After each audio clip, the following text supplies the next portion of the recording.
రక్తంలో ఉన్న వేడి ఏదైతే ఉందో అంటే ఇది బీపీ ఉన్న వాళ్ళకి కూడా చాలా చక్కగా పనిచేస్తుంది.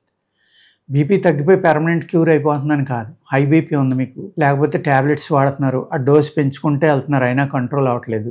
అటువంటప్పుడు ఏం చేస్తారంటే సుగంధి పాలని ఘృతంగా చేసుకుని, లేదు పేస్టు మెత్తగా చూర్ణం చేసుకుని, ఆ చూర్ణాన్ని నెయ్యిలో పేస్ట్గా కలుపుకుని తిన్నా కూడా అదే ఫలితం ఉంటుందండి. కానీ మీరు నేను చెప్పిన విధంగా ఒక పావు కేజీ తీసుకుని దాన్ని మెత్తగా కొట్టుకుని కచ్చాబచ్చాగా 4 లీటర్ల నీళ్ళలో వేసి కషాయం కాసి 1 లీటర్ అయినాక దాన్ని వడపోసుకోండి. బాగా వడపోసి గుట్టలోని బాగా పిండేసి 1 లీటర్ నెయ్యి అందులో పోసుకుని, మంచి ఫ్రెష్ నెయ్యి, దాంట్లో ఒక 100 గ్రాములు మళ్ళీ సుగంధి పాల పేస్టే వేయండి. అందులో వేసి దాన్ని ఈ నీళ్లు పూర్తిగా ఎగిరిపోయి సుగంధి పాలతో కూడిన నెయ్యి ఏదైతే ఉందో అది మిగిలిలే చూసుకోండి. చూసుకుని ఉదయం 1 నుంచి 2 తులాలు మీ బాడీ వెయిట్ని బట్టి, సాయంత్రం 1 నుంచి 2 తులాలు, ఈ 2 కనుక మీరు తీసుకుంటే 2 పూట్ల మీకు రక్తంలో ఉన్న అతివేడి అంటాం మనం.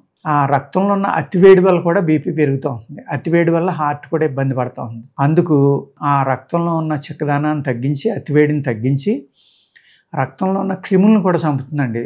ఓన్లీ వేడి తగ్గించడమే కాదు, బీపీ ఎవరికైతే కంట్రోల్ అవ్వట్లేదో అటువంటి వాళ్ళకి బీపీని కంట్రోల్ చేయడానికి చక్కగా మంచి ఉపశమనం అనమాట.